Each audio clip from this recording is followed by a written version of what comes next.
Yep. My name's Howsie. I'm in the band Coffin Carousel. I'm the main vocalist, guitarist, songwriter, um, band boss guy. And yeah, we just dropped our album, our fifth studio album, Quantum Chainsaw Part 369. So yeah, I'm definitely excited for this one because I'm back in my roots, back with the metal cap on, and just yeah, we had a lot of fun making it. So.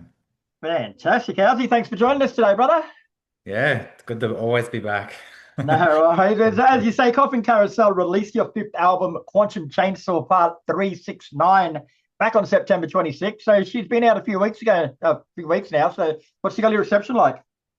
Yeah, look, I've had a lot of friends reach out and just say, "Oh, look, I'm loving the new sound." Like the feedback I'm getting personally is people enjoying the heavier direction, which it was always progressing that way. Like the first album was in the horror punk world, but every album since has got heavier and heavier. And this one, I was like, it's just time to go full metal retard and just have some fun. So yeah, people are digging it. I think some people haven't got into it as much as the other albums, but they're probably more from the older fan base. But then some fans have reached out and said that it took them a few listens, but yeah, they're really enjoying it. So I just think it's breaking down the stigma of what people may have seen a few years ago. That's just a complete hit the reset button. It's a new band in a sense. Same band, but complete different sound. And so you mentioned the heavy direction a little bit. So can you dive into that a bit deeper for us and tell us why you went that way? Yeah.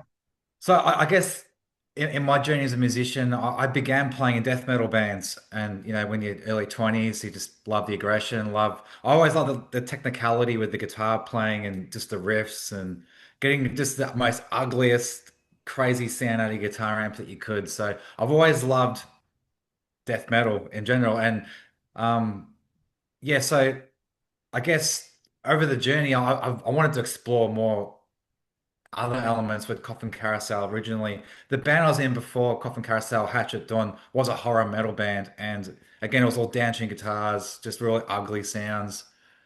So I had a little bit of a hangover from Hatchet Dawn coming in the Coffin Carousel, more in the aesthetics, but the sound I wanted to recreate and try different things. But as over time, I've just found myself going back to what I just always loved and was all the subgenres of death metal. And I was always into Swedish death metal because I love the chainsaw guitar sounds. And years ago, I saw Grave at the Corner Hotel. I think it was like 2008. It was going back a while, but ever since I saw that show, I was just like, "Holy shit!" Like I sort of knew a little bit about the chainsaw guitar sound, but yeah, I got to talk to the guys after the show, and I just was like, "Explain this sound to me. I just want to know more." So yeah, I've always dipped in and out of that genre, but just again going back to those guitar sounds and just really trying to explore how ugly you can make a guitar sound and using the technique of HM2 pedals and all that sort of thing, and we tuned the guitars down a little bit lower again for this album, so it just naturally gives it that like huge presence in the mix of an album. So that's pretty much in a nutshell. I sort of just got back more and more into that the older stuff I used to listen to, and yeah, like pulling up bands like At the Gates, Entombed. Grave's a massive. I've been a massive fan of Grave for years, and the bands like Gorelord and then Necrophagia, which are more in the horror metal genres, like they really sort of like Freddie Abloh, the guitarist. I used to chat to him on MySpace, but he was obviously he's grew up in that Swedish death metal scene, and part of the Gorelord sound was just chainsaw guitars. So yeah, I just back to where I sort of almost began 20 years ago, sort of thing. Nice. Now, I'm Yeah. glad you mentioned that you had to ask them about the HM2 chainsaw guitar tones and explain it because now it's your turn to explain it to me. What the hell Yeah. is a HM2 chainsaw guitar tone? Cool. Well, at that show back in I think 2008, like a friend, Marita, was doing the mixing. Everyone in the Melbourne metal scene knows Marita. She's a champion. But I actually before I got the chance to speak to the band, I pulled her aside at the mixing desk. I was like, "How the heck did you get that sound?" Because like She goes, oh, it's a frequency thing, you know. Just I think shit at times she says between 700, 600 hertz in the guitar frequencies, Right. Yeah. eerily. But anyway, traditionally the Swedish death metal sound came from the Boss HM2 pedal, which wasn't a big massive hit at the time, from what I guess historically, but certain bands in Europe and that were using them early 90s, mid 90s. But I guess guitarists in the metal, they usually max out all the settings naturally because you just want an aggressive sound. But they were doing that with this pedal, but running it through different heads at the time, and they just had this unique sort of like the way easiest way to describe it, a HM2 pedal makes your guitar amp sound like 10 Marshalls. Yeah. Right. Yeah. That's perfect Like to describe it. yeah, like it's you just imagine just like Kerry King on stage with his Marshall stacks behind him, all plugged in and just blasting. It just makes the sound more aggressive, and it cuts in frequencies. It sounds like a chainsaw when you're doing the riffing, like fast picking, and it's like a zzz, it Right. just gives it that chainsaw sound. So like it was very underground, sort of. Yeah, even when I discovered it, listening to Gorlord albums and Grave albums back in the day. I knew about it. I enjoyed it, but as a musician and guitarist, I was into different things sound wise. But I just happened to go back. I bought one again off Reverb and just an old Japanese one, and I plugged it in. I was like, I got to check this out and spend some time and understand what this thing was that I remember back in the day. And I was just like, wow, there's something in this, and it just stirred up a lot of old memories and yeah, inspired this new album. But I think I want to keep it. It's going to stay. Nice. I'm glad That's you not explained not a that. one-off. Not a Like, one-off. yeah, it's going to stay. I'm set. I'm like, nah, it's back. Ah, There's awesome. Well, I'm glad you explained that because the only other time I've heard the term chainsaw used in reference to music was a band called Jackal, and they actually used a real chainsaw in one of yeah. their Oh songs. shit. So Yeah, right. I'm listening to your album, I'm thinking, I can't hear a chainsaw going off there. Like, what the hell is he on about? Yeah, there's always been intros to like death metal bands that had the chainsaw start out, like Texas Chainsaw Massacre, I and actually played a solo on the chainsaw, a guitar solo. oh wow, Yeah, it's yeah. fucking. I'll try and find the link to it and send it to you. It's amazing. Yeah, but there's I'd love to check it out. I always like that sort of stuff. But if for anyone not familiar with it, there's YouTube videos. You can just pop in chainsaw guitar sounds, and I think Ola England is made of some really good sort of breakdown videos explaining the pedals and the sounds and what the bands were doing back in Europe in those days. But yeah, it's fun. It's for me like I'm in my 40s. You know, I'm not trying to change the world with my music, but it's just enjoying the subgenres and just putting out something that's I feel like awesome. I'm proud of that one. So Yeah, cool. yeah, Nice. And you believe, well, around the same time as the album dropped, you released a single, Purest Gold. So is that a good sonic yeah. representation of the whole thing, or is that just scratching the surface? Um, it was just that one track. When you make a music video, it gets sort of like okay, something. I naturally look for that song that is the new sort of album sound, but has all the different elements to Mm, it. And for a first time listener, I always personally think, oh, well, what's a first time listener going to enjoy about the band? It's not the heaviest track on the album, but it was probably the most dynamic and probably yeah, different sights, different audio cues and different sounds going on that you could really play on with film. So it was just a track that stood out. I was like, I think for a first time listener, people would enjoy it. Again, trying to get old fans to sort of into the new sound, it was a bit of a soft entry into it. yeah. But there's heavier tracks on the album, and we may do another one eventually. But with this, I guess going back to those old memories, I didn't want to time date stamp it to now. I like that we did the VHS framing, made it look real, Yeah, you right. know, Yeah. 90s sort of thing. It wasn't, it's not supposed to look modern, you know, with all the new whiz bang toys that bands use. It was just have some fun. Real, be I, real. yeah, I was born in the early 80s. I grew up and listening to music in the 90s to just the VHS experience. Yeah, I don't know if people Classic. still enjoy that. I don't know, but it just made sense. Working with Gareth, the director, we had some ideas and he was into it. He goes, yeah, I'm sick of doing these super high quality looking Mm. things that people watch on their phones anyway. So, So I was like, well, let's just have fun. Let's just pull off all these rules that bands think they got to follow to be Yeah, seen and heard. It's just put something out for fun, represent the sound and the album experience, and yeah. So Purest Gold was just, it was just a track that I thought old fans could enjoy bridging into this new sound, and our first time listener would go, okay, I can sort of see what's going on with the vocals, the guitars, and the drums, and yeah, yeah. cool. Cool. Now, what we got you explaining yourself, mate. Explain Mm. the album title, Quantum Chainsaw Part 369. What the Yeah. absolute hell? Yeah. So originally I had the Quantum Chainsaw title. I was like, that's solid. It represents what's going on lyrically, musically. And then so I'm a bit of a quantum physics sort of nerd. Like I'm, into different things like that. All this little bit of new age stuff. But then so it's a bit of an homage also. Like my favorite Gore Lord album was called Zombie Suicide Part 666.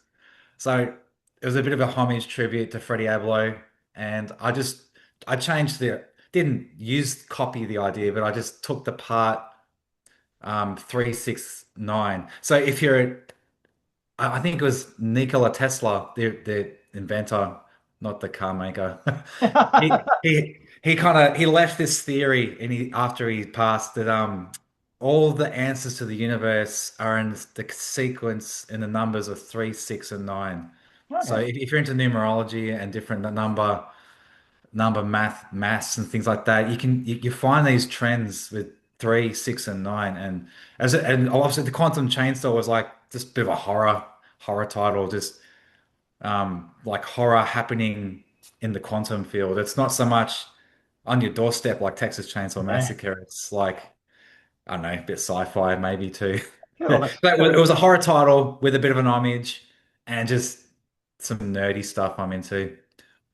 Yeah, nice. Now we spoke about the heavier direction on this album, and it seems like every album release has seen Coffin Carousel get progressively heavier. So Mm. how heavy are you going to continue to go? Like, is this about the limits now, or are you going to Uh, go some more? it's pretty much where I've wanted to get it to. Like any artist, you put your album out, you've had some more listens to it, talk to some fans and some friends. I have some more ideas for another album or another release to go a little bit heavier, but I think it's where I'm comfortable performing and also yeah, just writing. I think it's pretty much at like I don't want to go full tech brutal metal. Like I still like the big choruses, just like the aggressive riffs, but I'm loving back tuning back lower again. So I think that I'm definitely going to keep that. A bit, if anything, be more of a mixed dynamic thing. Maybe bringing the harsher vocals a bit more forward again, and definitely keeping the chainsaw guitar sound. So yeah, like I think if anything, you can expect a bit more of an evolved where it's at now, but I think I'm pretty happy where I've got it to. After 10 years of yeah, 10, You 12 got years. it. Yeah. One thing though, like despite whether you're doing the horror punk stuff or the heavier stuff, there's one consistent thing with your music, and that's Yeah. it. It's the moody atmospherics and the almost cinematic undertones. Like, how hard Mm. is it to create that and insert it into your music? It wouldn't be easy, would it? That part comes naturally for me. And I think it's just been just experience of been doing different bands over the years. It's just I like to I guess with Coffin Carousel and horror punk lends itself to that genre. And originally, like when I started the band, like everything's got a theatric element to it. So I like things being experienced. So um, without going, yeah, we're a gore horror band, and like here's all the imagery of crazy shit going on. Like sonically, I like to take the listener on a bit of a journey and there's always a lot of things in the background. If you're a headphones guy or girl or human, Or person like anyway. if you got the headphones on, there's going to be lots of stuff that you won't pick up through like cranking through your stereo, your home system. But it's just creating an experience. I like that element to production, the song, music production, and songwriting.